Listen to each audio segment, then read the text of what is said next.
Хей, за юу яцхан? Би нэгэн сан юм болж хамаг дансаа зүсэлдэхэд сонсогч та нартай санхүү өгөхөөр ороод ирлээ. За тийм хайр байна ч гэж юу байх вэ?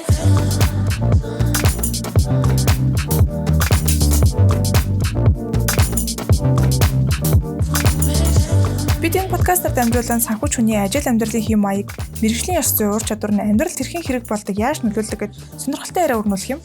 Үндсэндээ санхүүгийн ажил мэргэжилтэд бидний хувьд тоо бодохгүй толгойгоо ажиллуулахгүйгээр хэдэн хормыг зүгээр чийлж та бүхэнтэйгээ хуваалцахад бэлэн болоод байна. За ингээд подкастаа тавтан морилно.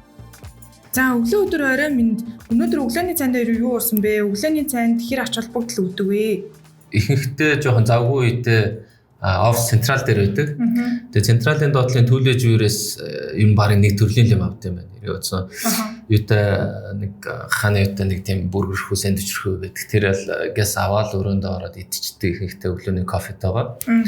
Бусдаар бол яг юу идэх дуртай өглөө стужин байдаг штэ. Тэгээ стужин аваад нэг стужин бараг 7 хоногийн зааны 2 өдөр ч юм уу ингээд өглөө 2 өрсөлдөлхөн дээргээс тавиад идэхэд бол хурдан тэгээд айгүй үр дүнтэй байдаг.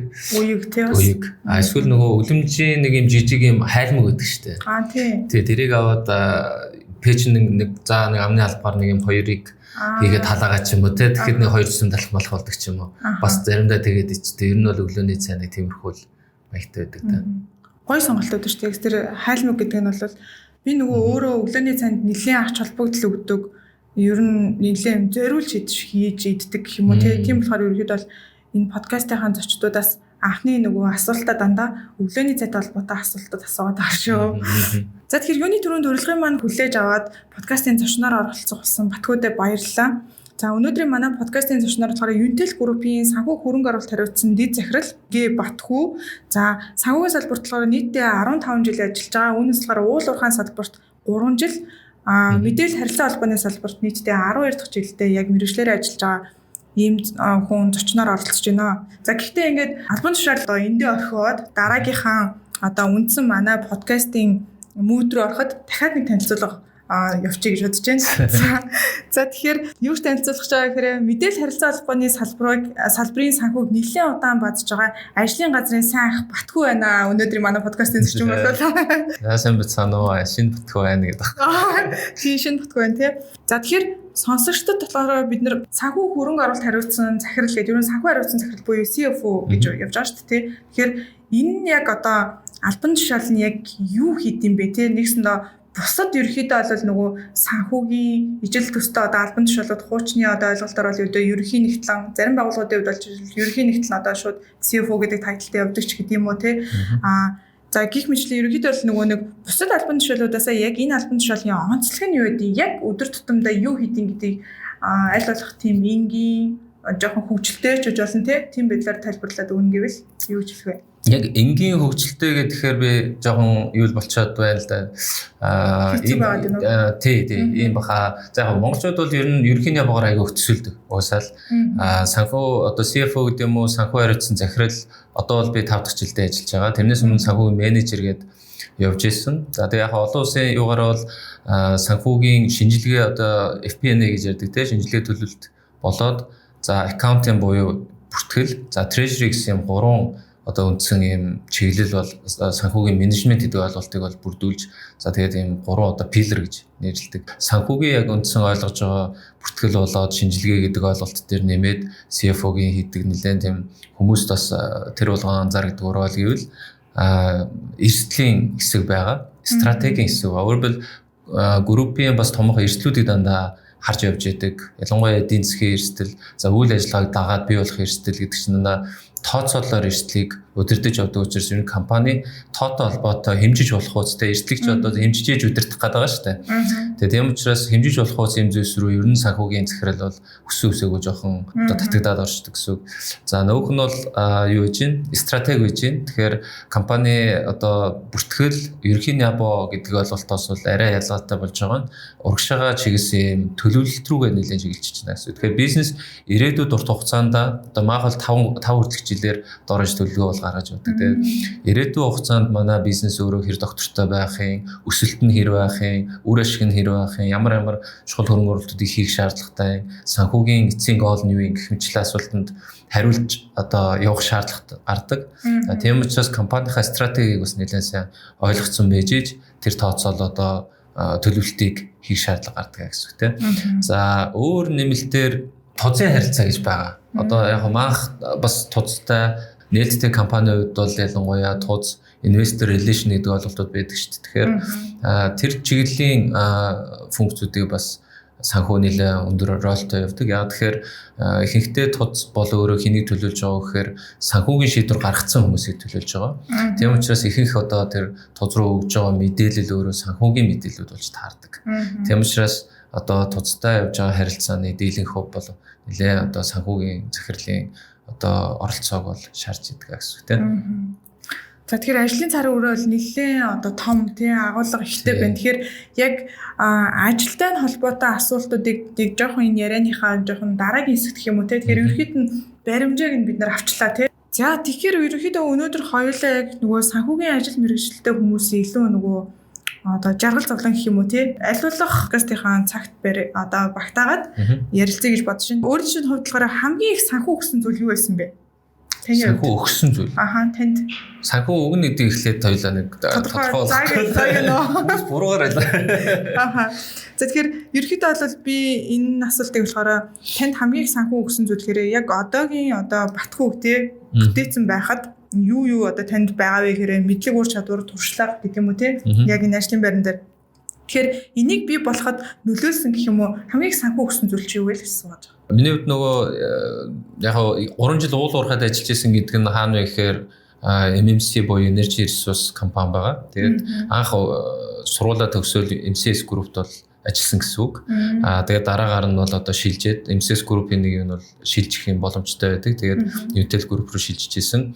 Тэгээд өнөөдрийн одоо мэдээж хийж байгаа ажлын туршлага, мэдлэг, ур чадвар гэдэг үйл тэр болгон компани соёлтой бол маш чухал холбоотой MCS-ийн одоо соёлтой холбоотой. Тэгээд MCS-ийн нэг тогтцсон санхүүтэй холбоотой соёл нь санхүүгийн шинжээчийн позиц гэдгийг бол аягүй сайн тодорхойлоод өгсөн. Санхүү шинжээч одоо моделинг хийж чаддаг байх хэвээр, төлөвлөлтийг IFRS буюу олон улсын санхүүгийн стандартын дагуу төлөвлөж чаддаг байх хэвээр гэдэг шаардлагууд бол аль өшөө одоо 15 жилийн өмнө тэрнээс ч өмнө ингээд маш тодорхой болцсон байсан. Тэгэхээр санхүүгийн одоо мэргэжлийн ур чадрын хувьд бол MCS Group маш эрт одоо энэ одоо Монголд гэх юм бол тэ эрт ингээ хөгжүүлээд ажилда одоо удирдлагууд нь ашигладаг. Ялангуяа санхүүгийн хүнийг хөгжихэд хамгийн их нөлөөлдөг зүйл SEO буюу тухайн бизнесийг удирдах байгаа захирал санхүүгийнхаа шинжээчтэй маш сайн юм хуваалцдаг, мэдээлэл хуваалцдаг. За санхүүгийн шинжээчээс маш одоо даалгавар өгөх буюу даалгавар өгөх замаар өөрийнхөө шийдвэр гаргалттай маш сайн оролцуулж чаддаг те. Тэр байдал бол санхүүгийн шинжээч хүнийг бол цаашдаа хөгжөхөд нь бол маш ихээр одоо нөлөөлж идэг. За дээр нь одоо компани соёл гэдэгт бол санхүүгийн мэргэжлийн суур ур чадваруудыг бүгд ингээд маш гоё нээлттэй заагаад өгдөг учраас энэ компани тэр явж исэн л одоо процесс бол өөрөө тэгээд хүнийг бол grow болгож бол чаддсан байна л гэж л одоо харсан да. Тэгэхээр ажил олгогчийн хувьд бол нэлээд анхны ажлын гараа айгүй зөв эхэлсэн байх гэдэг шүү дээ. Тэгэхээр тэгээд тэндээсээ ерөөхдөө бол саяны ярьснаар соёл одоо ур чадвар гэдэг юм уу ажлын байрны тодорхойлолттой ажлын байрны өдөрдөмж гэдэг юм уу тэр бүх юмуд нь ойлгомжтой нөгөө талаасаа бас сорилттой нэлээд тийм байсан учраас энэ нь өөрөө чиний хувьд бол нэлээд сайн юу болж өгсөн байх гэдэг шүү дээ тийм ээ. Нөгөө нэг юу бас ийм юм байна. Уул уурхайн компанид өмнө байсан. Тэгээд уул уурхайн компани нэг онцлог бол илүү өртгөө яаж бууруулах, оптимайз хийх вэ гэдэг дээр ялангуяа санхүүгийн нэгж нь бол илүү тэртэл руугаа жоохон төвлөрдөг юм шиг санагддаг. Тэгэхээр дараагаар нь одоо ICT салбар буюу Intel компанид орж ирэхэд бол бүх юм нэлээд одоо нээлттэй өөрөөр хэлбэл санхүүгийн мэргэжлийн үний бүхэл чиглэлийн ур чадваруудыг шаардсан тийм одоо индастри дээр байдаг гэсэн үг. Өөрөөр хэлбэл маркетинг гэвэл одоо маш сайн маркетинг гэдэг байх хэвээр, борлуулалт гэвэл маш сайн борлуулалт ялангуяа олон төрлийн хэрэглэгч рүү, олон төрлийн сегмент рүү зарж чаддаг байх хэвээр. Бүтээгдэхүүн гэвэл тэр бүтээгдэхүүнийг одоо бүхэл хүмүүс зориулсан байдлаар хөгжүүлж чаддаг байх хэвээр гэдэг ч юм уу. За мэдээж зардал орно, маш их олон төслүүд зэрэг явж идэг учраас тэр төсөл болгон дээр санхүүгийн тооцоо хийх хэрэг гарна гэдэг ч юм уу. Тэгэхээр өөрөөр хэлбэл тэр компани өөрийнх нь одоо онцлогоос хамаарат санхүүгийн мэргэжлийн хүнээс бүхэл төрлийн ур чадваруудыг шаардаж эхэлсэн гэж хэлчихэд бол нэгдүгээр хоёрдугаар санхүүгийн шинжилгээ хийж байгаа хүнд бол мэдээлэл аягүй чухал. Өөрөөр анализ хийхэд мэдээлэл байхгүй бол ерөөс анализ хийж чадахгүй болчихдээ. Тэгэхээр мэдээлэл нь өөрөө тодорхой одоо детальны гардаг байдалд бол юу их нөлөөлдөг вэ гэхээр систем нөлөөлөө явчихж байгаа тийм мэдээллийн систем. Тэгэхээр юуны хувьд бол Unitel Group-ийн нөгөө юуны ICT-ийн салбар дээр ажиллаж байгаа учраас мэдээллийн систем нь өөрөө дотор бол маш сайн хөгжсөн, маш их IT-ийн болоод одоо системийн тийм capacity өндөртэй. Тэгэхээр бүхэл юмаа системжүүлж чаддаг. Системжнэ гэдэг чинь өөрөө дата мэдээллүүд нь цэгцтэй, үнэн зөв, real time гэдэг шиг гараад эхэлдэг. Тэгэхээр тийм мэдээлэл дээр бол одоо санхүүгийн шинжиж хүн бол одоо өсөхөөсөөр аргагүй л гэсэн үг тийм хөгжөөсөөр аргагүй. За тэгвэл ерөнхийдөө өөрөө та бусдад ер нь хэр санхүү өгдөг вэ? Хамгийн сүүлд одоо жишээлбэл одоо юу гэдэг хин нэгнээс буцаад танд одоо өөртөө ч ирсэн тийм нөгөө за ингээд танаас ийм юм сураад ч гэдэм үү ингээд мэдээд энээс болоод би нэг ийм алхам хийсэн шүү гэдэг. Тэгээд яг тэр нь юу ч хийж болно. Хамгийн гол нь тэр нь өөртөө ч ингээд буцаад өөрөөрөө бахархах ч гэдэм үү би тэр хүнд яг ингээд тусалсан байна да гэдэг тийм мэдрэмж өгсөн тийм кейс гэвэл санаж байна уу? Энэ санаж одоо маад ингээд ер нь хамгийн сүүлийнх гэх юм бол баг юу хаа маа нэг хамаатны дүү сайхан бас яг энержи ресурс санхүүгийн шинжичээр орсон. Тэгээд орсон шинээр орчлоо. За би ажил дээрээ ингээд өмнө мэдээж яг өөр байгууллагад бас ажиллаж байсан учраас хийжсэн ажил нь бол арай өөр. Тэнгүүд энержид би ингээд орцсон санхүү дээр одоо ямар чиглэлийн анхаарал зөвлөлттэй вэ гэдэг талаар ингээд зөвлөгөө явуулцгаа гэдэг. Одоо нэг өдрийн хоол идээд уулзсан. Ямарсан бизнесийн талаар бас гадралж байгаа учраас харцсангуу одоо нөө useful гэдэг шиг зөвлөгөө өгч чадсан баг гэж бодож байна. Яг иймэрхүү байдлаар ерөнхийдөө ажил дээрээ, ажлын хамт олон дээрээ заавал зөвхөн өөрийнхөө хариуцдаг баг хамт олонтой гэхгүйгээр одоо нөгөө харилцсан бусад нөгөө нэгжүүд гэдэг юм уу тэр хүмүүстэй ч гэсэндээ ер нь бол нэлээд санхүү бол өгөх гэж оролдож л ажилладаг байна шүү дээ тэгж байгаа тийм. Тэгвэл одоо дараагийн асуулт нь болохоор илүү яг бодит дээр таны одоо хитвчэнд санхүү өгсөн зүйл юу байсан бэ? Тухайн тэр нэг жил одоо ашиг орлого гэдэг юм уу өөрийнх нь орлого нь ингээд нэлээд сайн өсөлт авчирсан ч гэдэг юм уу Хувийн санхүүгийн талаар ярьсан. Тийм яг өөрийн чинь дансанд дансанд би яг юу гэдэг одоо урдх ажиллаад маш сайн хийгээд явъя гэдэг л тийм үүтэй. Зарчимтай тэгээд тэрийгээ одоо хийгээд явдаг учраас ихэнх орлого бол одоо цалин гэсэн үг шүү дээ тийм. За тэгээд мэдээж яг манад бол цалин хөс дээр нь урамшуулсан систем байдаг. Тэр үнийн дүнгээр хариул мэдээж тэр хэсэг бол илүү том байр суурьсан. Яг хажуугаар нь багахан дүнгээр одоо хувьцаа эднэрт байршуулсан зүйл байгаа.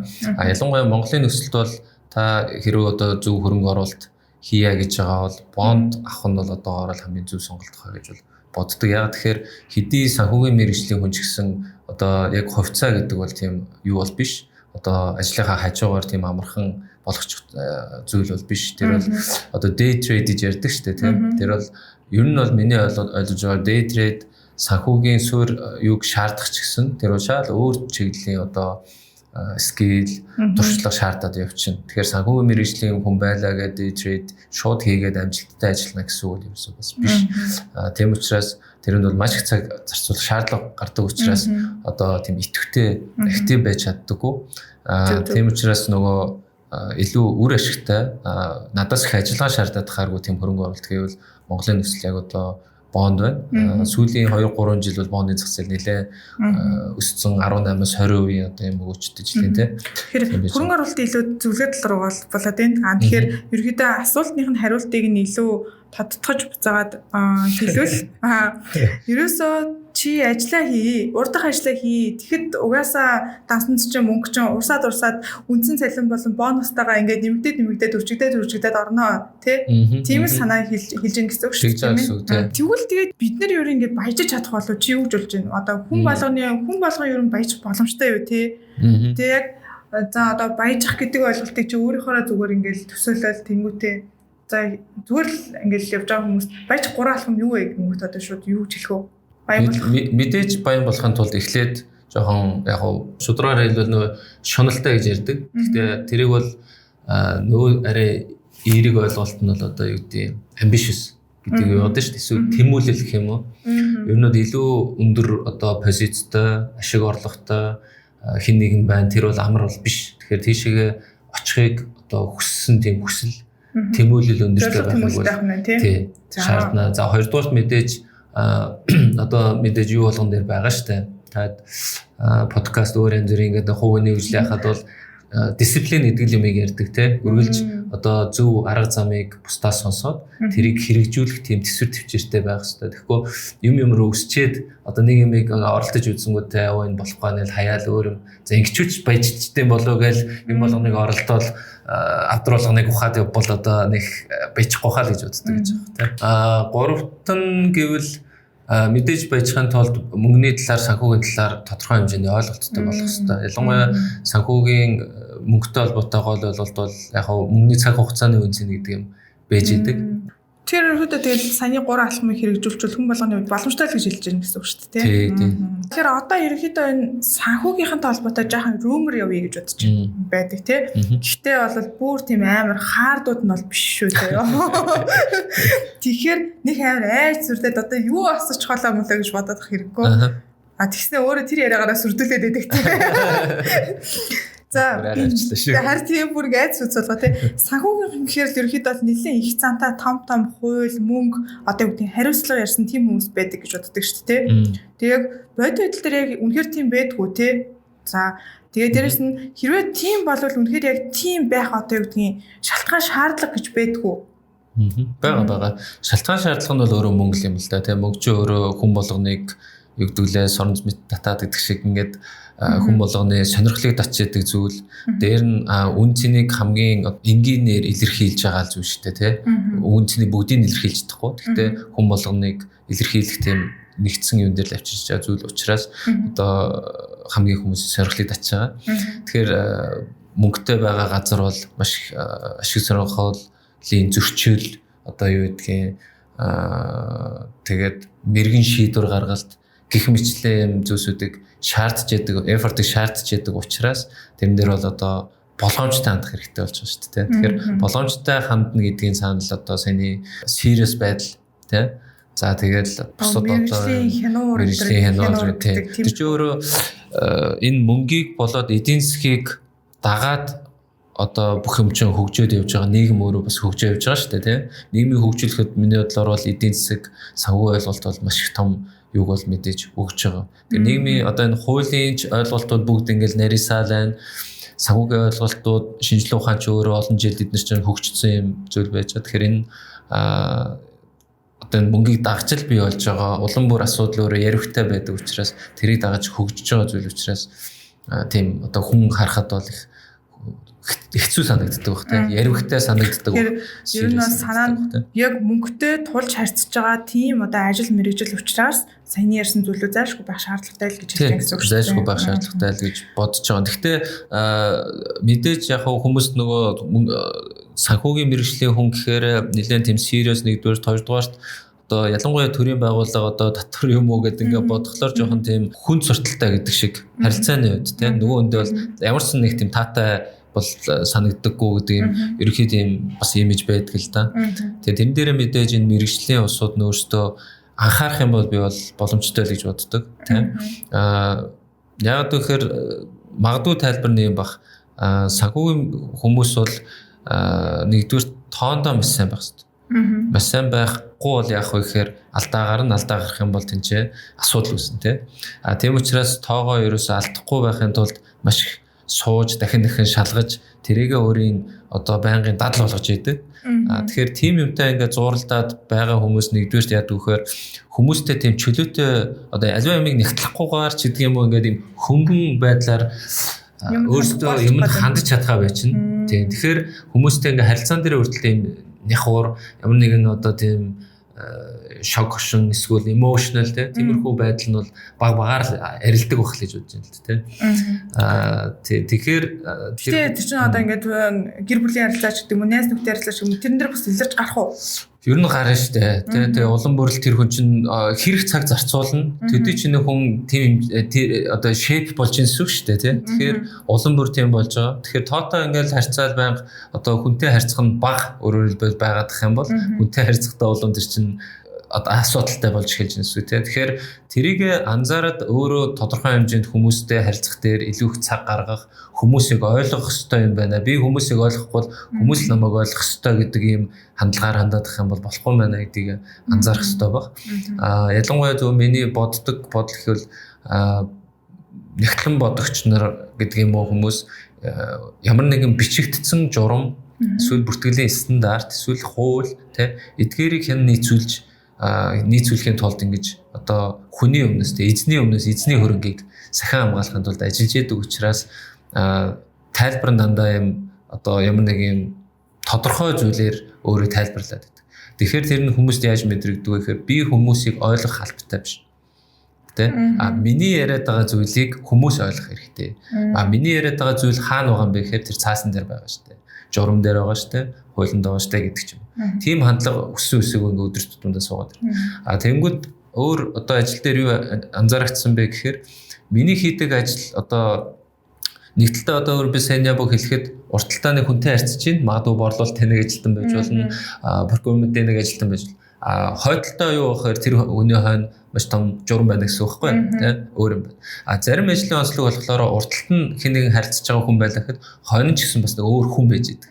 Жишээ нь борлуулалтын хүн байлаа гэхэд урталт нь хэрэглэгч байлаа гэхэд хойно нь одоо маркетинг юм уу одоо тэр бүтээгдэхүүнийг хөгжүүлээ гаргаад өгцөн одоо хүн байж байгаа жишээ. Тэгэхээр урдаа хүнтэй хойно хүнтэй хүн бол яг хөөр хүссэн үсээгөө харилцааны хувьд одоо байнга хүнтэй харилцах шаардлага үүснэ тий тэрийг зөв одоо зохицуулж ажиллах шаардлага үүсэж байгаа учраас илүү одоо хүмүүстэй хийж харилцаан дээр илүү сайн одоо анхаардаг эсвэл одоо илүү уянгатан бас байж чаддаг юм болов уу гэж боддог.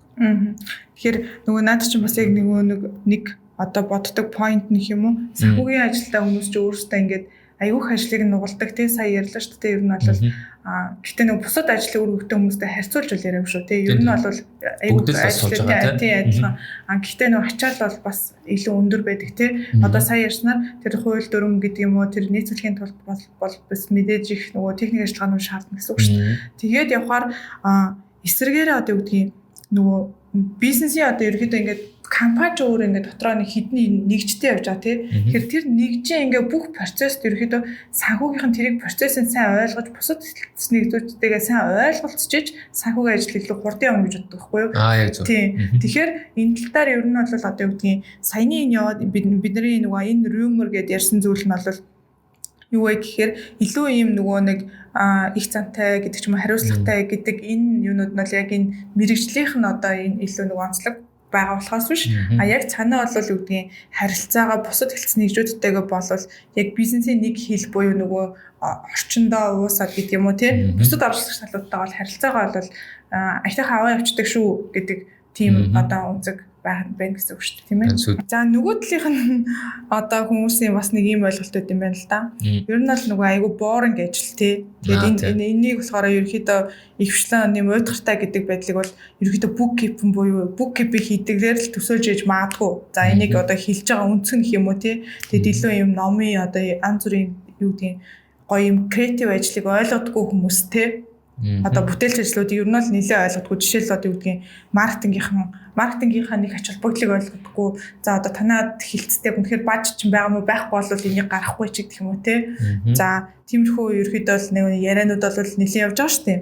Тэгэхээр гэж ер нь бол хүмүүс хардаг. Тэгэхээр би болохоор энэ асуултыг юу гэж асуух гэдэг хэрэг тэгвэл одоо яг бидний одоо яг энэ ертөнцид гэх юм уу яг юун сонирхолтой одоо ажлынх нь креатив зүйл нь юу байдгийг гэж асуух гэдэг. Тий илүү санхүүжхүн өөрөө нэгдүгээр санхүүжхүн санхүүгийнхаа ажилласаа яг юун дээр илүү одоо өөртөө тэр чинь юу ах хэвээр шүү дээ. Satisfy байх хэвээр. Сэтгэл ханамжтай. Тэгэхээр сэтгэл ханамжийг илүү юунаас авдаг вэ гэхээр тооны дуртай. Дээр нь өөрийнх нь хийж байгаа ажлын үнэн зөв байдал тийм ээ. Одоо тоог зөв бодох хэрэгтэй гэдэг шиг тийм одоо ямар нэгэн даалгавар цаг хугацаанд тайгаар ингээд бэлдэх шүү дээ. Одоо жилийн файл хаалт байж болно. Төсвөө одоо батлуулсан байж болно гэдэг шиг юм байдаг. Тэгэхээр тэрийг одоо хийж байгаа нь өөрөө тийм баргийн бас хүмүүсийн easily хийж чадахгүй ажил байдаг тийм. Тийм учраас тэрийг бол үнцэн тэрэндээ байгаа учраас хүмүүс тэр өөрийнхөө одоо ажил мэргэжил болгоно өөр өөрийн үнцэнтэй өөр өөрийн онцлогтой өөр өөрийн өөр цаг хугацаатай бүгдээрээ л ачаалттай гэвэл ачаалттай. Тэгэхээр тэр өөрийнхөө урдах тэр ажлынхаа ард гарна гэдэг чинь л өөрөө хүнд өгж байгаа хамгийн том сэтгэл ханамж нь байдаг. Бусдаар бол бүгдээрээ л адилхан хүн. Одоо юу гэдэг санхүүгийн хүн гэхээр одоо хөгжим сонсдгоо урлаг ядаг хүмүүсэл байхгүй шүү дээ. Бүгдээрээ л урлаггүйгээр амьдарч байгаа. Тэгэхээр бүгдээрээ одоо янз бүрийн тэр хэрэгцээ юу нь бол адилхан хүмүүс байгаа учраас тийм айхтар бол ялгаатай биш хаа. Тэгэхээр тэгээ ажлынх нь онцлог нь харахад одоо тоотоо зууралдаад суухаас өөр аргагүй дээр ажил нь шаардаад байна гэдэг нь л тухайн хүнээс одоо шаардж байгаа л одоо юу нэ гэж. Тэгэхээр яг креатив гэдэг үгийг бид нар зөвхөн одоо юу гэдэг нөгөө бүтээл салбар гэдэг ч юм уу нэг арай өөр салбарт хэрэгэлдэг үг шүү дээ. Тэгвэл яг бидний мэргэжлэр ч гэсэндээ энэ ажлаа өөрийн ажлаа илүү креатив одоо санаачлагтай гэх юм уу тий ажилдаа илүү дуурлаж одоо ажлынхаа үр дүнг хараад тэрнээсээ сэтгэл ханамж авж байгаа бол энэ бас өөрөө нэг креатив хандлага. Бас нөгөө талаасаа өөр жишээгээр тайлбарлах юм бол одоо юу гэдэг ажиллаж байгаа Excel-ийн файлыг амар гоё шинэ бүтэц форматтай тий юу гэдгийг ажиллахад аюул хялбар болгоод зохион байгуулчихна гэдэг чинь өөрөө амар креатив сэтгэлгээ гэсэн үг шүү дээ тийм ээ. Тэгэхээр тиймэрхүү байдлаар ерөнхийдөө бол энэ креатив гэдэг ойлголтыг санхүү дээр бас аплай хийгээд хэрэгжилж болно. Бас нөгөө талаасаа тийм нөгөө нэг ойлголтоо нөгөө нэг өөрчлөх гэдэг юм уу тийм талаас нь бас нийтлэг креативити бол юун дээр байна дөө яг сэний хэлсэн. За ялангуяа хийж байгаа ажлаа оптимайз хийгээд процессоо өөрчлөх гэдэг бол айгүй чухал. Ихэнхдээ анзаараад хаад юм билээ. Санхүүгийн ажил бол журмаа дагаж явдаг. За гэтэл тэр журмыг хэн хизээ хийвэ тэ зорилго нь анх юу байсан, нөхцөл байдал нь юу байсан гэдгийг марцдаг. Тийм учраас ихэнхдээ тэр журмаа нөгөө мөрдүүлэх гээл ахаас биш энэ журам нь өнөөдрийн бизнес нөхцөл байдалтай таарч ийн үгүй юу гэдэг талаас эргэж тэр юугаа одоо reconsider гэдэг шүү дээ хийдэггүй. Тэгэхээр тэрийгээ бол байнгын хийж явах хэрэгтэй юм лээ. Тэгэхээр байнгын хийснээрээ яг үхээр өргөлж одоо байгаа нөхцөл байдалтайгаа юм уялдуулна тий. Магадгүй журам нь илүү тэгснээрээ ойлгомжтой болно тий. Зарим тохиолдолд нөгөө журмыг хэтэрхий деталь металл ингээ болгочихлоор тэрийг байнга өөрчлөх гэдэг ажил гараад ирнэ. Тийм учраас журмыг бол нөгөө simple болоод оптимал болох хэрэгтэй тий. Хэтэрхий задаргаа биш эсвэл хэтэрхий ерхий биш.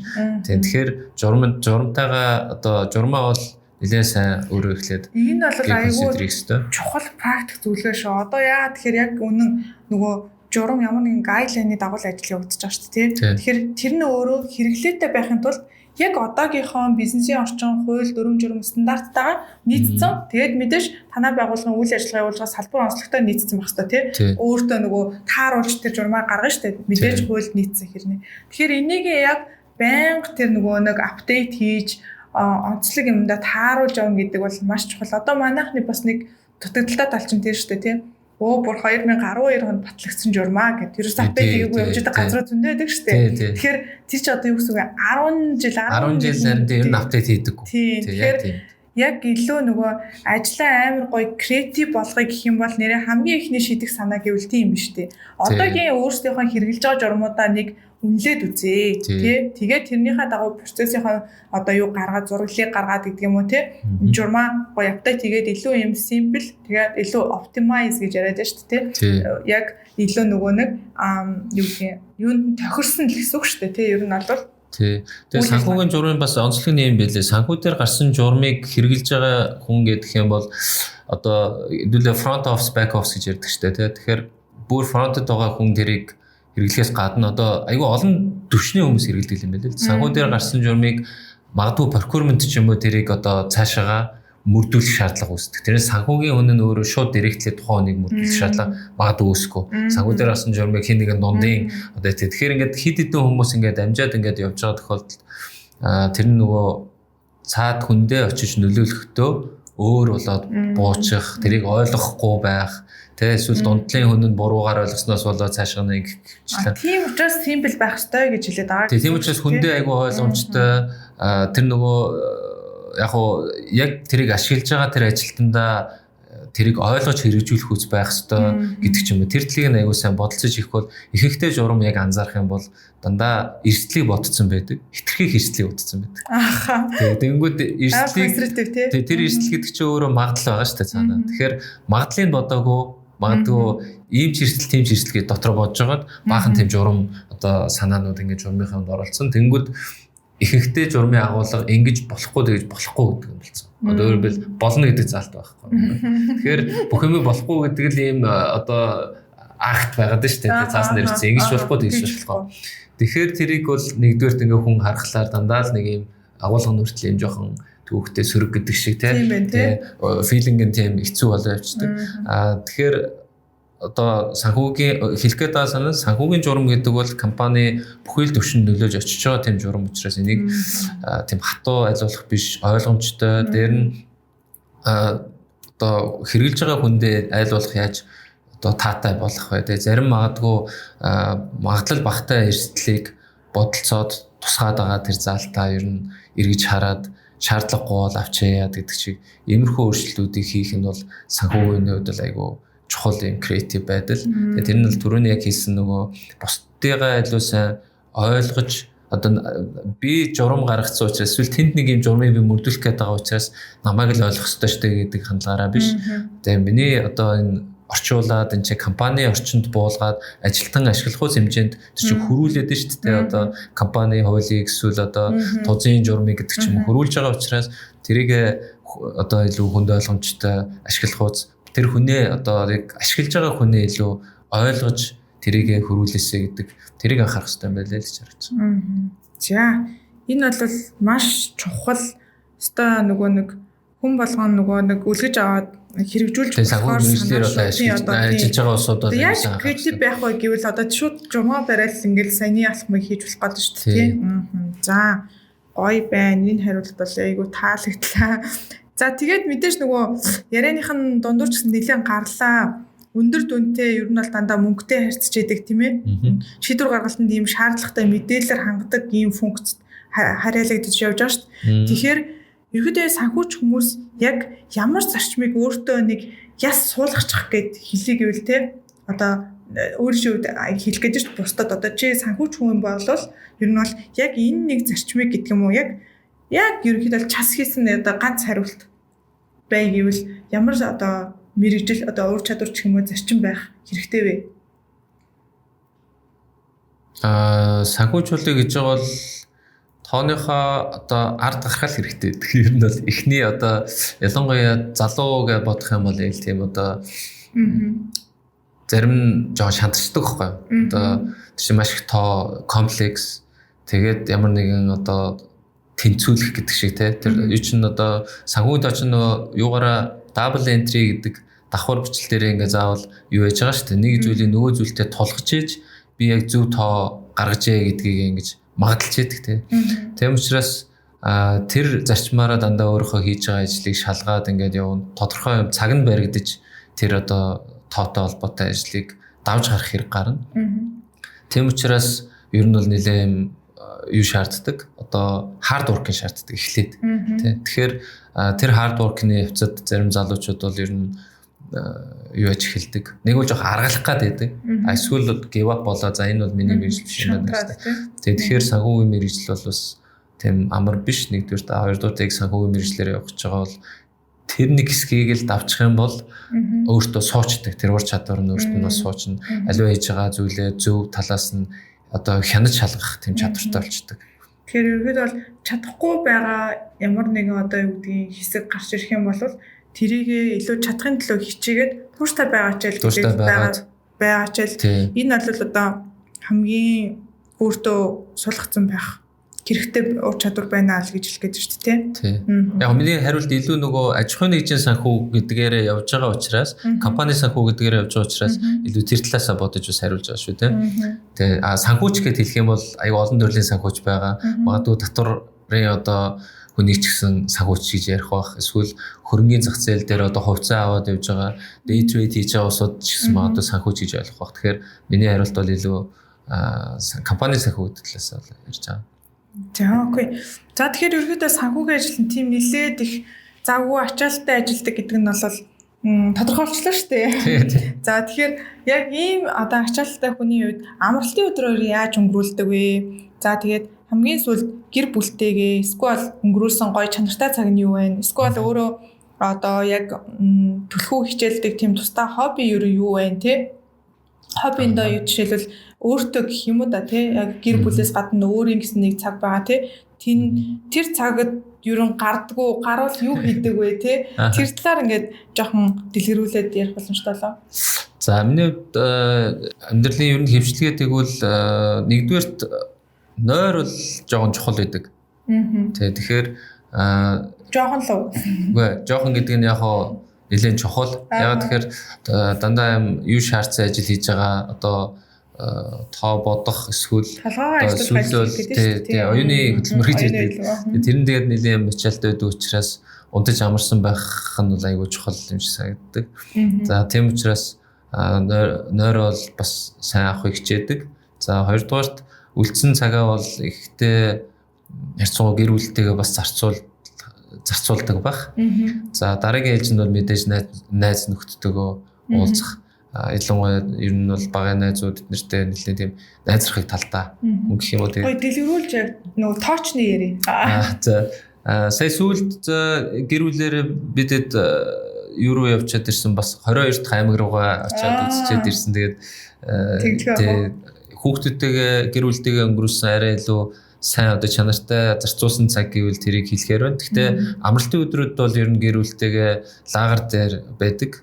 Тэгээ манай лагер бол юу одоо бас нэг санхүүч хүний хувьд гэх юм уу хүмүүст одоо шийдлийн хувьд ингээд сургуулаа хэлэхэд лагер тийм юу байдیں۔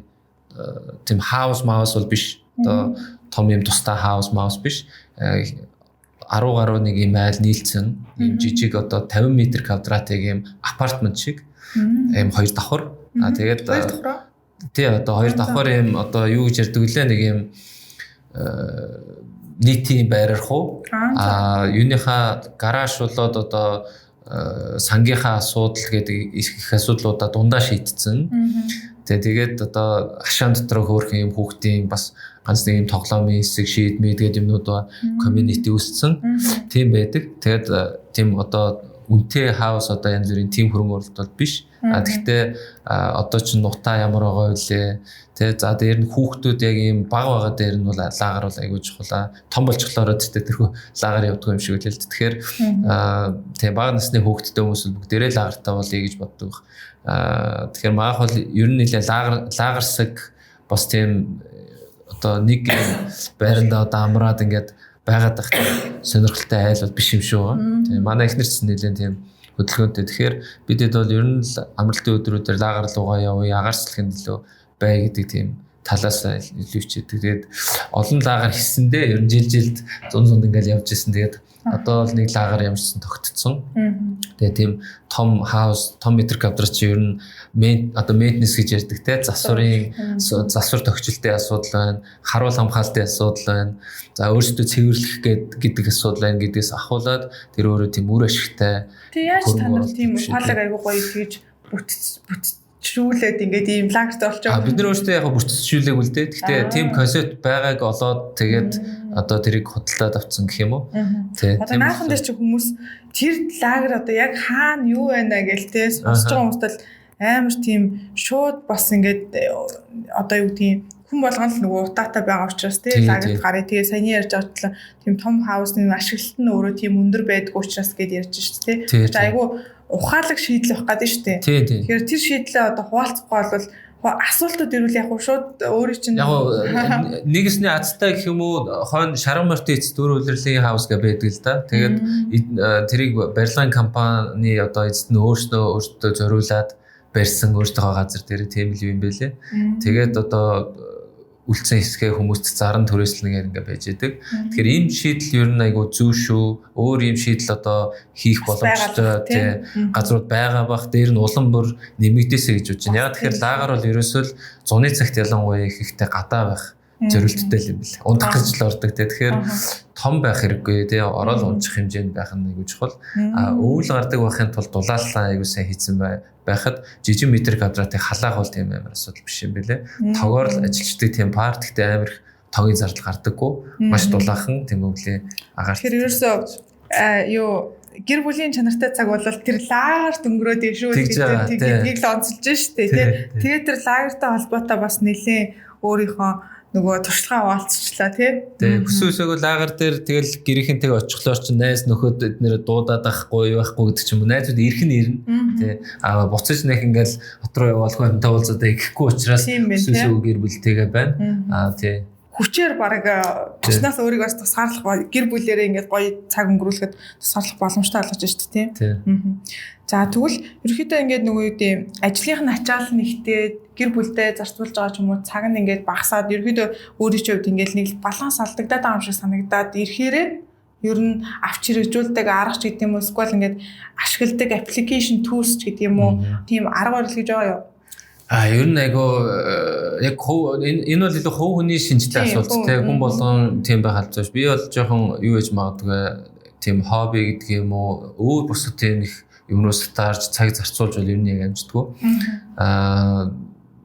Өдөрт одоо Facebook эднэр ч ер нь айгу бага ордог. Тэгэхээр илүү тийм одоо стресс ихтэй байгаад байвал найз нөхдөдөө л илүү уулздаг. Хамгийн жоохон онцгой нэгээд манай найзууд бол уулзсан гэх үед бол өөрөө айгүй ажил ихтэй тий одоо юу гэдэг тэр үед бол өстө завгүй байна гэж нэг л завгүй хүн хэлцдэг. Өөрөө яг нэг уулзах болохоор тий хүчээр чамаагаа давхиж очиж гэрийнхээ гадаж ой гараад өөрийнх нь стрессийг бол найзууд нь тайлах хэрэгтэй байдаг. Харин найзуудын стрессийг авч байгаа байхгүй. Найзуудын стрессийг бол батгүй бол тайлж чадахгүй. Яг тэгвэл завгүй.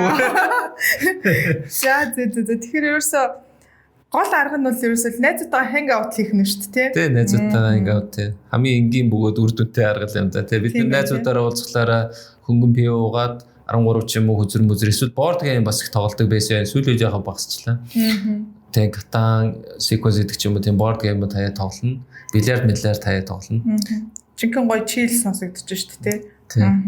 Найзуудтайгаа тэгмээр санагдчихлаа. Тэгээ гарч урмаар санагдчихлаа. За тэгэхээр дараагийн хэсгээ шууд одоо яг өөрийнх нь ажил мэргэжилтэй холбоотой яг манай подкаст ерөнхийдөө л баг ингээд тогтмол асуудаг ингээд хоёр асуулт болохоор юу зорж байгаа. Тэгэхээр тэр талаас нь асуучих гэж бодож байна. Ерөнхийдөө компани ингээд санхүү айгүй хитаахан эрүүл тогтвортой байхад тий компани удирдлагын зүгээс буюу удирдах CEO гэсэн үг шүү дээ. Ерөнхийдөө бол асаараа барьж байгаа. Тэгэхээр удирдлагын зүгээс хамгийн түрүүнд ер нь бол нэг юм ал бүрдүүлсэн байхад бол цаашгаа компани санхүү ямарч байсан очиолоод явчнаа гэдэг тийм фундаментал хүчин зүйл гэвэл юу хэлэх вэ? Санхүүгийн төлөвлөлтийг сайн хийх хэрэгтэй тийм. Төлөвлөлтөө? Тийм. Sustainability гэдэг шиг sustainability-ийн бас нэг чухал юу чинь санхүү төлөвлөлт байхгүй тийм. Тэгэхээр бид нар урт хугацаанд санхүүгийн хувьд sustainable байж чадах юм уугүй мүү гэдгийг тооцож дандаа явдаг. Тэрийг одоо апдейтлж явдаг тийм. Тэгэхээр SEO-гийн зүгээс бол санхүүгийн нэгжээрээ тэр ажлыг маш сайн хийлэгдэг. Одоо дорож 3-5 жилийн төлөвлөлтийг гаргуулдаг. За тэрийг гаргахын тулд мэдээж санхүүгийн багтаа тугацааны стратеги төлөвлөлтийнхаа талаарх ойлголт мэдээллийг бас маш сайн шеэрлж байдаг. За тэгээд тэрэн дээр ямар нэгэн зарчмын өөрчлөлтүүд гарвал тэрийг одоо апдейтлж идэг гэдэг ч юм уу тийм ажлыг бол тогтмол одоо хэвшүүлчих нь SEO-гийн үднээс бол маш чухал байна. Хэмжиж чадахгүй бол бид нэр үнэлж чадахгүй гэж ярьдаг тий. Тэгэхээр магадгүй хэмжээний тулд эхлээд хэмжих нөгөө суур нөхцөл нь байх хэвээр тэр нь өөрөө төлөвлөлт байх юм аа. Тэг бас санаа гарч ирэх гэдэг шүү дээ тий. За одоо яг өөрийнх нь хариуцж байгаа нөгөө ажил албан тушаалтай холбоотой танай компани гэдэг юм уу тий та одоо өөрөө ингээд санхүү хийсэн CFO гэж. Тэгэхээр нөгөө үйл ажиллагаагаа хэмжиж харж хяндаг тийм financial insight гэвэл тий одоо хэмжигдэхүүнүүд гэвэл юу байна? За тэгээ мэдээж Unitel Group гэхээр хүмүүст бол ерөнхийдөө бол ойлгомжтой байх. Гэхдээ өөрийнхөө байр сууриас илүү сонсогчтой илүү төсөөлөл өгөөд за үйл ажиллагаа явуулж байгаа салбар компани бол мэдээж нэг иймэрхүү цар хүрээтэй ч гэдэг юм уу те нэг юм ерөнхий байдлаар гэсэн үг те ийм үзүүлэлтүүдээ ер нь бол яг байнга хараад хянаад явдаг гэдэг юм бол юу хэлэх вэ? Нийтлэгээр компанид ашигладаг хамгийн гол үзүүлэлтүүд бол усаал адилхан ашигладаг. Net sales, EBITDA, за gross profit те энэ гурав бол илүү нийтлэг чухал үзүүлэлтүүд. EBITDA ер нь бол компани удирдлага буюу менежментийн багийн илүү яг тухайн жилийн тийм ялангуяа fiscal year гэж байгаа. Тухайн жилийн хийсэн ажлын үр дүн хэмжихүйц үзүүлэлт юм байл нэгдүгээрт тийм хоёр юм шин чанартай. Тэр нэгдүгээр нь бол тийм байгаа. Яг тэгэхээр одоо илэгдэл хүү гэдэг бол өмнөх хугацааны туршид бий болсон аль одоо гаргацсан шийдвэрийн үр нөлөөгөөр явж байгаа зүйлс хэвгүй тий. Хэдийн хийцэн хөрөнгө оруулалт эсвэл хэдийн авцсан зээл гэдэг ч юм уу тий. За эсвэл татвар тий. Тэгээ татвар ч юм бол одоо менежментийн баг бол тэрийг бол контролдож болж чадахгүй. Зөв татвараа төлөх ёстой хуулийн дагуу. Тийм учраас EBITDA гэдэг бол тухайн жилиг менежмент ямар перформанс хийвэ гэдгийг бол үзүүлж чадах бол хэмжээр байгаа нэгдүгээр. Хоёрдугаарт тэр болохоор мөнгөн одоо үр дүнг шууд хэмжих бас чадaltaй тий. EBITDA дээр одоо working capital гэж ярьж байгаа. Working capital-ийн нөлөөгөөр үйл ажиллагааны одоо үндсэндээ мөнгөлгөө бол гол хэсэг нь гараад ирж байгаа байхгүй тий. Тийм учраас working capital нь тэгж их савлаад байдаггүй бизнесийн хувьд бол тий жил болгоо одоо нэгдэл руугаа ингээд нэмэгдээд идэг ч юм тий. Тийм биш бизнесийн хувьд бол EBITDA гэдэг бол бид нэр энэ жил ер нь мөнгөн ямар хуу перформанс бас хийж вэ гэдгийг тооцох тийм хамгийн төхөө бас нэг үзүүлэлт болчдөг юм байлээ гэж тийм. За тэгэхээр бидний хувьчсан ялгаагүй EBITDA бол хамгийн чухал үзүүлэлт нь байж идэг. Тэгээд дараагийн үзүүлэлт бол түрүүсэн cash flow үзүүлэлтүүд бас аягүй чухал. Cash flow-ыг ялангуяа хэмжихэд бол яг саяны EBITDA working capital гэдэг хоёр юм маш сайн хэмждэг, төлөвлөж чаддаг тийм. Тэрүүгээр одоо удирдах чаддаг байх юм бол их чухал.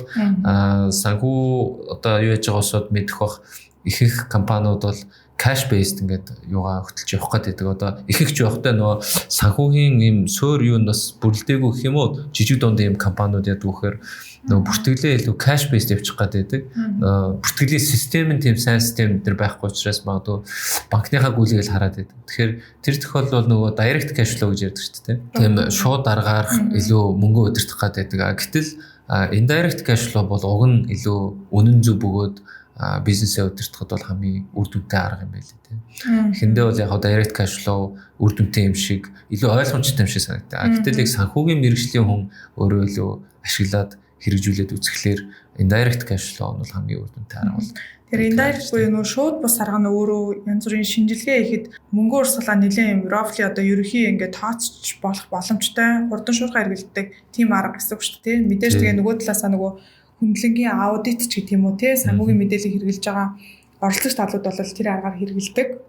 Гэтэл одоо яг нөгөө санхүүгээ хөтөлж явуулж байгаа гэдэг юм уу нэгтлэн бодогч нар бол илүү дайрект буюу шууд аргаараа хөтлөөд явдаг шүү дээ. Тэгэхээр яг энэ нөгөө юун тал дээр завсрын үеийн ерөөдөө нэм шийдвэр гаргалт янз бүрийн жилийн хаалт мал болоогүй байх үед бол энэ дайрект аргаар бид нар ер нь бол хэмжиж үнэлээд харах нь бол илүү чухал бас амар хэрэглээтэй байх гэдэг шүү дээ.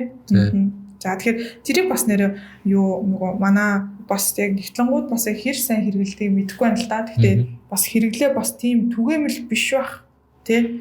Бас яг тэгтээ шууд хэлж мэдэхгүй байна. Гэхдээ бас түгээмэл биш юм шиг ажиглагддаг. Хүмүүс л ихэнх нь дайрект нь илүү ойлгомжтой амар байдаг учраас яшдаг тий. Тэгэхээр бас тэр аргыг бас ер нь хэрэглээ шиг сурууд илүү зүгээрээ л ч тий. Тий яг нөгөө нэг сая хэлж ш EBITDA гингүүт гэнгүүт нөгөө бид нар бол за угаасаа нэр томьёолоор нь л ойлгочихж байгаа тий. Гэхдээ яг цаад суурь нь юу вэ гэдэг нөгөө сая ингэж чи яг тайлбарлангууд чинь нэрээ хүмүүст суурийг ойлгочихж байгаа учраас энийг хэрэглэх нь одоо илүү чухал юм байна гэд буучхтай адилхан саяны нөгөө indirect аргыг бас хэрэглэхдээ ач холбогдол гэдэг юм уу тий. Юуг нь ойлгочих юм бол бас хэрэглээнд аягүй бүэмэл байх боломжтой бас хэлбэр арга байгаа даа шүү тий. За одоо тэгвэл одоо хамгийн одоо сонирхолтой асуулт гэх юм уу тий. Одоо нөгөө угаасаа санхүү хүмүүс чинь айгүй сахилгатай санхүүгийн дарга штэ. Одоо санхүүгийн захирал штэ өөрөө. Тэгэхээр чи айгүй сахилгатай тооцоотой гэдэг нэг саяны бүх яриануудаас нэлээд хинамгаа мэрэгжлийн ингээд бүх юм ингээд яригдсан штэ тий. Тэгэхээр одоо гэхдээ яг өөрийн чинь нөгөө хувийн санхүү хэр сахилгатай. Бид нар тэгээд энэ дээр болохоор яг 10-аас оноогоор дүгнэе гэдэг тийм хариулт авч байгаа. Тэгэхээр 10-аас хэдэн оноогоор өөрийнхөө хувийнхаа санхүүг сахилгатай гэж дүгнэх вэ? Тэгээ мэдээж өөртөө дүн өгсөн юм чинь тайлбарлана. За тэгээд эргээд өөрийнхөө дүнг бол яг тайлбарлалчлаа. Харин магадгүй за би ингэж үнэхээр ийм сахилгат муутай. Гэхдээ та нар бол ингэж хувийн санхүүдэд ингэж анхааруул зүгээр шүү гэд гоё зөвлөгөө өгөөч. За би хувийн санхүүгээ гэвэл яг өөрийнхөө үнэлэмжээр бол нэг за 8 авцаа ч юм бол гэж үнэлэх байх гэж бодож байна. Гэхдээ тэр нь амар одоо юу гэдэг мөнгө тоолоод идэх шиг тийм аргаар л бол нэгдэрч биш. Дээр нь яг санхүү гэдэг ойлголтыг бас хүмүүс хэтэрхий нөгөө мөнгөө л одоо ингээл тоолоод яг банкнд их үү яг ихүү гэдэг гэж ойлгодог гэж магадгүй. Төрөөсөн ялангуяа санхүү харилцан захирал болоод ойлгож байгаа зүйл юу вэ гэхээр компани стратеги, урт хугацааны зөв шийдвэр гаргалт. За тэгээд үн цэнийн талаарх ойлголт бол өөр байдаг тийм. Өөрөлдөл үн цэн гэдэг зүйл өөрөө үргэлж нөхцөл байдлаас хамаарат цаг хугацаа моментумаас хамаарат өөр болж идэг тийм. Үн цэн өсч идэг. Одоо хөрөнгөний зах зээлээс сонсгод тэгдэг шүү дээ. Өслөө одоо буурлаа. Тэр шиг үн цэний ойлголт бол тийм байдаг учраас одоо байгаа мөнгө төгрөг гэхээсээ илүү миний гаргаж байгаа шийдвэр гаргалтууд өөрөө ирээдүйд илүү чиглэсэн зөв шийдвэр гаргалтууд уу гэдэг рүүгээ л илүү чиглэдэг гэсэн. Тэгэхээр би бол одоо хувийн санхүүгийн шийдвэр гаргалт гэдэгт бол хэрэг бага зардал гаргаж байгаа вэ гэдэг ч юм уу заавал тэр талаасаа биш. Миний өнөөдөр гаргаж байгаа шийдвэр гаргалт өөрөө ирээдүйд хэрэг надад value болж шингэх зүйл вэ гэдэг тэр зарчмаа илүү харж одоо шийдвэр гаргалтууд. Тэгэхээр тэрийг үнэлэхэд айгүй яг яаж үнэлэх вэ? Одоо ирээдүйд зөв байна гэж бод. Одоо би өнөөдөр ингээд айгүй нэлээд том хөрөнгө оруулалт хийх гээд ингээд бодъё л та тийм өндөр үнийн дүнтэй. Тэгтээ би зардлын хувьд одоо мөнгөний хувьд дүнгээр нь бодохоор ч айгүй ингээд мөнгө зарцуулах гэдэг юм шиг болоод байна шүү дээ. Тэгтэл ирээдүйд чи тэрийг одоо өөрөө илүү үн цэнтэй гэж харж байгаа учраас хөрөнгө оруулалт юм уу зарцуулалт хийх гээд шүү дээ. Тийм тэгэхээр тэрийг яг яаж үнэлэх? За жишээ нь энэ саяхны за яг нэг жишээ санаанд орчлоо. Манай хүүхд сургууль дээрээсээ нэг олимпиад одоо бас болдгуулсан байж тийм олон улсын янз бүрийн. За тэгээд тийм олимпиадад ингээ ороод дотоодынхоо нэгдүгээр шат юм уу да тэрийгэ тэнцсэн. Тэгээд хоёрдугаар шат нь бол Синга ч юм уу юм өөрөө яваад ингээд оролцдог тийм олон улсын шинжлэхтэй олимпиад юм байна л. Тэгээд тэрний зардал нь бол яг нэг бас нэг 10 сая төгрөгч билүү дээ. Бас багахгүй мөнгө тэгээд 7 хоног хүртэл хугацаанд ч илүү яваад ирэх нэг юм байгаа. За тэгээд би тэрэн дээр яг юу гэж бодсон бэ гэхээр за нэгдүгээр 10 сая бол тийм бага мөнгө шээ. За тэгтээ хүүхдтэй бол хүн болгон л бодож байгаа хүүхдийнхээ ирээдүй. Хүүхдээсээ нэг мөнгө харамлдаггүй шүү дээ. Тэгтээ би хүүхдтэйг бол ярилцсан. Юу гэж ярилцсан бэ гэхээр за эхлээд бол өөрөө бас сонирхсан шинжтэй надад сууж байгаа шүү дээ. Одоо 10 сая юм байна. Баггүй мөнгө байна. Гэхдээ явж болох юм уу? Одоо явсан дээр үү, яасан дээр вэ? Мэдээж аав ээжээсээ л хүүхэд эхлээд асууна. За тэгээ би зөрүүлээд өөрөөс нь бол асуулт асууж байгаа. За энэ нь чи яг ямар зүйлийг одоо ямар ишиг нэ оролцсноор ямар үн цэн чанд бий болно гэж бодож байгаа юм бэ гэдгээс одоо асуулт эхэлж байгаа юм тийм. За тэнгуү тэр үед бол нэгдүгээр түүхэд бол бүрэн дүүрэн тэрэнд бол бас сайн харуулж чадахгүй л тийм. Олимпиадад оролцчихвол гоё юм уу л гэж бодсон. Ер нь сайн мэдэхгүй байна л гэж байгаа юм тийм. Тэгэхээр би юу чиглүүлсэн бэ гэхээр за чи авахын бодлоор чишээгээ яваад одоо тэнд чинь бас мэдээж юм янз бүрийн хүүхэд бол байхгүй илүү олимпиадаар явж байгаа юм чинь бас сайн хүүхдүүд байгаа хаа. Тэр олимпиадад ороод нэг амар тийм байр эзлэн гэдэг юм одоо гоёрдлого юу хүлээлт бол дээрт байхгүй. Хоёрдугаарт тийм хэмжээнд яхад бол мэдээж бэлтгэж шаардлагатай. За хоёрдугаарт тийшээгээ явчаад ирэхэд бол яг гадагшаага яваад үзлээ гэдэг нэг юм байлуу хүүхдэд өөр дурсамж гэдэг шиг юм нэгтгэв. Тэр бол тийм одоо 10 сая төгрөгтэй харьцуулахад бол хангалттай хэмжээний байлуу бол биш хаа гэж байхгүй миний бодлоор. Тэгээ юу байлуу илүү байж болох вэ гэхээр тэнд чи хүүхд нэгдүгээрт одоо аав ээжээсээ хол. За тэгээ өөр хүүхдүүд болоод юм донд бие зөв авч явах хэрэгтэй. Тим юм нэгдүгээр суралцсан. Хоёрдугаарт найз нөхдөдтэй болох хэрэгтэй. Тэнд айгүй тийм бас тооны хойноос явж байгаа зүг замаар явж байгаа гэдэг юм уу тийм одоо хүүхдүүд байх нь шүү дээ. Тэгэхээр тийм хүүхдүүдтэй чи найз нөхөд болоод илүү сайн socialize болоод дараа нь яваад эрэхтэй тэднэртэйгээ бас нэг юм найз нөхөд болцсон ч гэдэг юм. Яг ямар value харж яана вэ илүү ийм бүрэн дүүрэн value чи тэндээс хараад өөрөө ойлгоод нэг тийм хумсартайгаар тийшээ явах нь шүү дээ тэгж чадчихвэл окей тийм үү одоо болж байна. Тэгж чадахгүй гэвэл одоо бас эн чин тийм баг мөнгө биш учраас юу биш юм шүү бас нэг тийм зөв шийдвэр гаргал биш юм шүү гэдэг байдлаар ярилцаад тэгээд чинь үндэ яг манай хөлт за тэгвэл болио гэдэг одоо шийдвэрийг бол өөрөө гаргаж байгаа. Тэгэхээр мэдээж би тэрийг бодолцож үзээч өөрөө шийдэл гэсэн тийм хүүхдээ. Тэнгүүд манай хүүхд бол өөрөө бодож байгаа за яах юм бэ гэж байгаа. Өөрөө бодож үзээд за тгийа надад value юм байна гэдээ өөрөө тэгсэн бол би бол одоо бүрэн дүүрэн дэмжихэд бол бэлэн байсан гэдэг ч юм тийм. Тэгэхээр өөрөөр мөнгийг гаргахгүй гэдэгтэй болж байгаа юм шүү дээ. Тэрийг гаргах нь өөрөө ямар value надад авчрах вэ гэдэг л асуудал баха. Тэрийгээ сайн бодох хэрэгтэй юм л үү гэж.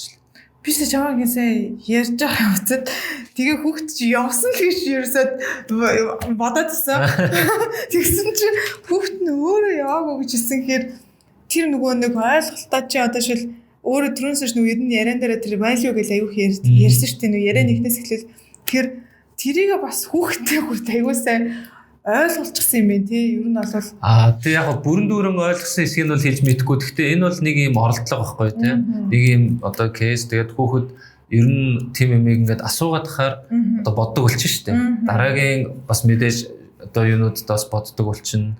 Тэгэл янз бүрийн байдлаар хүүхэд л юм чин мөнгө төгрөг аав ээжээс асуудаг. Тэгээ тэр болгон дээрээ өөрөө бас зүг боддог болоосай л гэж чиглүүлж байгаа. Тэгэхээр явандаа бол санхүүч хүн гэдэг бол тийм тусдаа амар мэрэгжил ойлголт гэхээс илүү хүн болгон санхүүгийн зөв шийдвэр гаргалтыг бол гаргадаг болох боломжтой. Тэр нь тийм хэцүү биш. Тэр нь өөрөө юм мөнгөө байнга тоолол одоо надаас хэд гарав одоо надаас хэд оров гэдгийг бодох биш. Шийдвэр гаргалтуудаа илүү зөв гаргаасаа гэдгийг санагдав. Тэгэхээр ерөөсөө өөртөө өгсөн тэр 8 онооны чинь цаана жинхэнэ мөнгөн дүнтэй value бол угаасаа ярихдаггүй байгаа юм байна. Хамгийн гол нь одоо чи жишээл саяны хүүхдийн жишээн дээр гэх юм бол мэдээж хүүхдэд өөртөө шууд сонголтыг үлдээчингүүт тэгээ value гэдэг нь заачил value гэдэг нь одоо юу байж байгаа юм гэдээ бас ингээд өөрөө нөгөө нэг нэлээд чиглүүлээд өгчингүүт нөгөө хүүхд чинь за нэг тэрэндээ нэгтэй ач холбогдлохгүй болчихж байгаа гэсэн үг шүү дээ. Өөрөө бол тэ одоо ийм их мөнгө зарцуулсан хажууд бол шаардлага байна гэж үзэж байгаа ч болио гэж шийдвэр гаргачих чинь. Гэтэл нөгөө талдаа ярих юм бол магадгүй одоо өөртөө чи ямар нэг тийм үнэтэй юу тийм брендинг одоо пүүц ч юм уу юу чи цаг ч юм авах гад бодож явах юм бол тэр нь одоо бас яг шууд тэр брэнд гэдгээс илүүтэй бас яг өөрт чинь бас яг үнэхээр одоо юу гэдгийг хүч зэрсэн ч гэдэг юм уу те бас яг тэрийг л илүү бол тухтай одоо юу гэдэг бие дэвтэйхэн гэдэг ярьж та хүчин дээр чухалчлах ч юм уу тийм нэг өөр одоо үнцнийг нь л хардаг. Тэр тийгэж хардаг учраас өөртөө 8 оноо өгöd байгаа юм шүү дээ.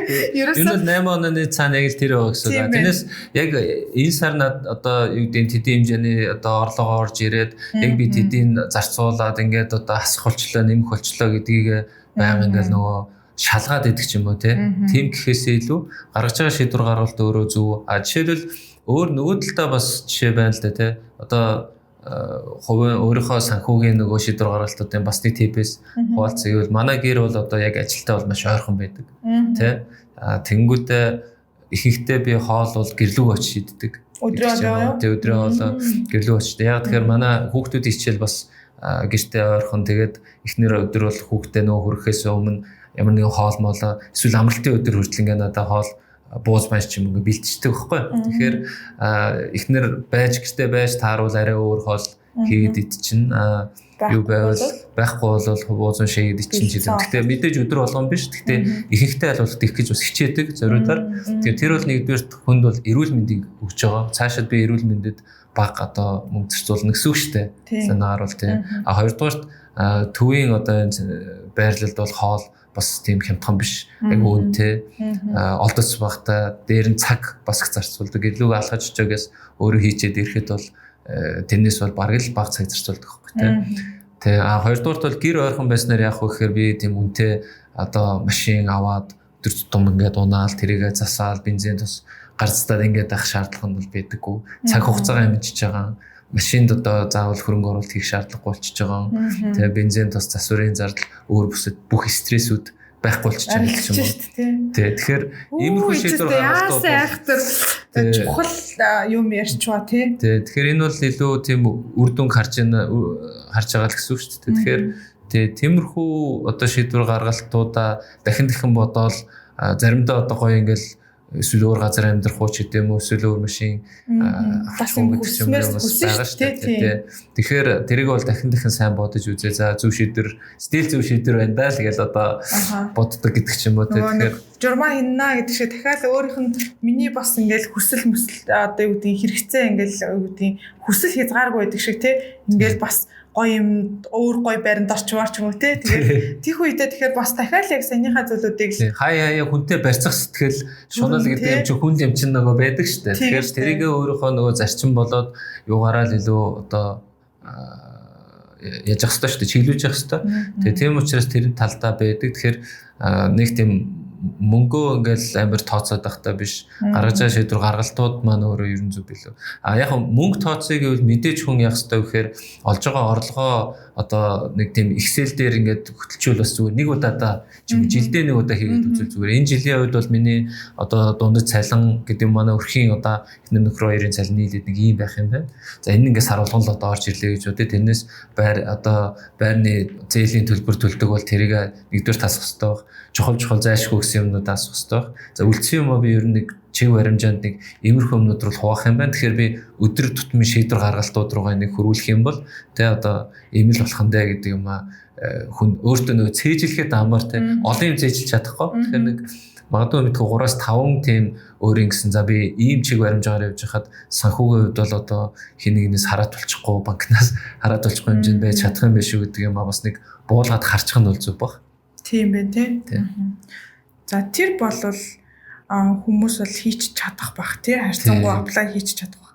Харин яг онцлмоор байгаа зүйл нь бол яг түрүүнийх нь ярианы одоо гэр ажил сургууль гэдэг зүйл ойрхон байршилт буюу автомашинаар явах одоо шаардлагагүй байршилт байснараа хувь хүний өөрийнх нь одоо нэг үндсэн одоо нэг 5 одоо нэг суур хэрэгцээ одоо юу хүчин зүйлс гэж байлаа шүү дээ. Эрүүл мэнд одоо санхүү, гэр бүл, цаг хугацаа тий стресс энэ бүхнээс ангижирч чадчихна гэсэн үг шүү дээ. Тэгэхээр энэ бол хүн болгонд сонголт бол байгаа. Энэ сонголтыг гол нь хийхдээ өнөөдөр тэр нөгөө саяны хүчин зүйлүүдэд үнэлээд буюу үн цэнийг нь тооцож үзээд энэ сонголтыг хийчихсэн хүн байна. Тэгэхээр энэ бол энэ хувийн санхүүд өгж байгаа бол маш одоо зөвхөн нэг талаас нь харсан зөвлөгөө бол биш байна шүү дээ. Энд чинь бод өөрөө бүр юм байшингаар бол хундаам гэдэг шиг тийм одоо айгүй чухал поинт гаргаж ирж шүү дээ. Тэгэхээр надад бол бас энэ айгүй таалагдлаа. Тэгээд нөгөө талдаа болохоор гоё жижиг хөөрхөн лагримашнтай гэж байгаа тийм. Тэр чинь тэндээ тэгээ айгүй гоё бас чанартай цаг өнгөрүүлэх гэдэг шүү дээ. Бид нар бол одоо ингээл Улаанбаатар хот удаатай, стресстэй, төвжрэлтэй гэл айгүй болохгүй асуудлууд нөгөөс зөндөл ярьдаг тийм. Гэхдээ бас тэр асуудлуудаас одоо хүүхэн өөрийнхөө сонголтоор бас юу гэх юм тодорхой хувийг нь бас хөнгөвчлөх боломжтой байна л гэдэг бүр айгүй том жишээ болж ин гэж бодож байна. Тэгэхээр энд нь бол яг тэгэж нөгөө байнга хинаад байгаарэ тий одоо яг одоогийнх шиг л явах л та тий. Тэр энэ нь бол маш зөв шийдвэр байна гэж би бодож байна. Маш гоё санагдаж байна бас. Тэгээс илүү бас юу гэдэг юм энийг одоо юу гэдэг амьдралдаа хэрэгжүүлдэг олон хүн бас байвал одоо бид нар ч нөгөө нийгмээр ингээл бөөндөө амьдарч ам чи одоо чи стрессгүй байхаар ч одоо би бас дагаад стрессгүй болчих нь шүү дээ. Тийм юм бол яг тэрнтэй адилхан хүмүүс энэ сонголтуудыг бас аль болох өөрийнхөө чадах төвшөнд те ядаж одоо юу гэдгийг ядаж ажил гэр хоёроо шийдэм юм эсвэл сургууль гэр хоёроо шийдэм юм те бүгднгийн нэг газар ингээд бас барьж чадахгүй бол бага харчин мөнгө хэрэгжүүлээд үзвэл бас айгүй зүгээр санагдлаа. Саяны тэр бас өөрийнх нь гэр бүлдээ хэрэгжүүлж байгаа тэр лагерийн төсөл бас айгүй гоё санагдлаа. Ер нь энийг хинч байсан хүсэх юм бол хэрэгжүүлэх боломжтой зөвлөгөөнүүд байна л да тий одоо яг одоо бидний өнөөдрийн энэ нөгөө юм нийгэмд те энэ бол маш гоё санагдаж байна. Лагертай болтлоо бол сая үндсэндээ нөгөө маа хоёр одоо баг хүүхэд ингээд гарахаас ахуулаад бараг 5 жил түрээсээр явж байгаа байхгүй. Тэгээд тэн дээр бас тип хуваалцъя гэвэл ер нь хавар яг 4 сарын 1-ээс ер нь лагерын юмнууд бол эхлээд одоо түрээслэнэ гэсэн юм заарууд бол эхэлцдэг ер нь. Тэгээд тэрэн дээр ингээд ичтгэн үзэж хараад тэг хурдан шийдвэр гаргах хэрэгтэй. Өөрөөр тэр хавьд би яйда гэдэг бол бодсон байх хэрэгтэй юм л. Тэгээ ингээд яваад үзсэн хоошо байгаа энэ лагерын амууд бол бүгд ийм айгу ялгаатай юм л ингээд одоо гараад үзэхлээр те заримх нь хөрсөн айгу тийм зөөлөн зарим нь яг агаар нь тийм ч одоо юу бас биш одоо фреш биш ч гэдэм үү тийм ер нь хүртэл юм хотлын амууд ч айгу ялгаатай. Тэгэхээр дээр нь ингээд тэр төвшин судалсан байж шүү дээ. Яг тэр чинь ингээд нөгөө өөртөө гараад ингээд юу яаж байгаа учраас мэдрэгчж байгаа байхгүй те. Тэгээд улам бүрэл туршлаач гэсэн үг шүү дээ. Тэгээд ингээд жилээс жилд яаж байгаа мэдээж хүнээс бол effort шаардна. Одоо байнгын юм нүүдлийн шинжтэй зочин байдаг тий лагер руу явах чинь гээл нэг хэдийн хувц сунарч болтгоо ингээл чирэл явна гэдэг ч юм уу. За тэгээд хавар намартаа тэр чин лагерт гарна орно гэхэд одоо их нүүдэл болно шүү дээ тий.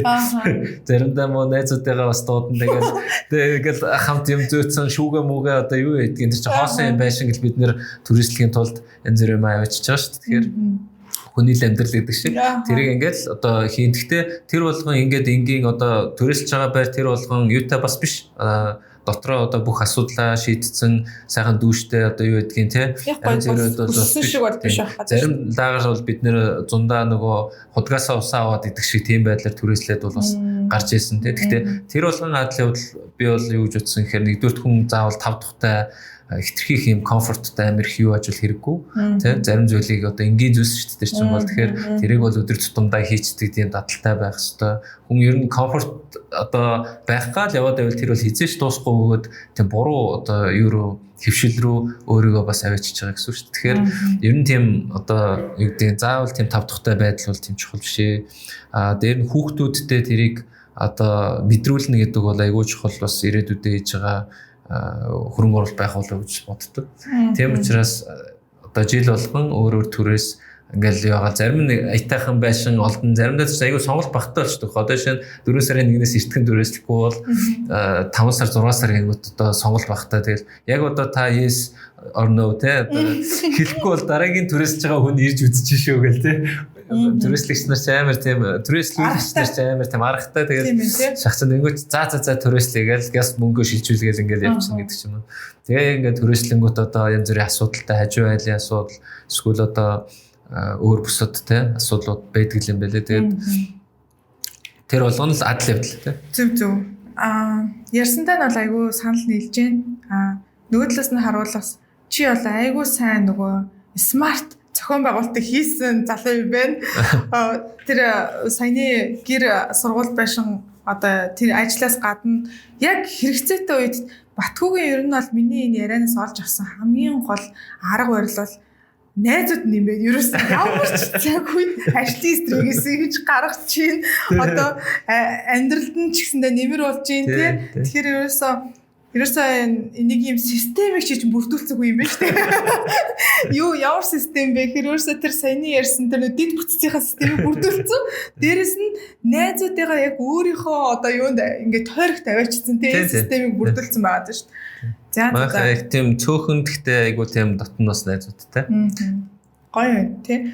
За ингээд ерөнхийдөө бол өнөөдрийнхөө подкастыг өндөрлөе гэж бодож байна. Өнөөдөр би зочноороо дамжуулаад сонсогч та бүхэндээ аль болох санхүү өгөхийг хичээлээ. За мэдээж хүлээж авч байгаа сонсогч бол өөрийнхөө долгионоор хүлээгээд аавна. Харин би өөрөө манай подкаст бол санхүү аавна гэсэн уриатай явж байгаа. За тэгээд энэ удаагийн дугаарт бидэнтэй хамт байж гоё сонирхолтой яриа өрнөөж тий өөрийнхөө туршлага, ажил амьдралынхаа хэм маягаас хуваалцсан. Тэгвэл дахин баярлалаа гэж хэлье. Дараагийн дугаараар иргэн уулзтлаа. Түр баяртай. За баярлалаа. Өрсөн тус баярлалаа. За баяртай. За баяртай.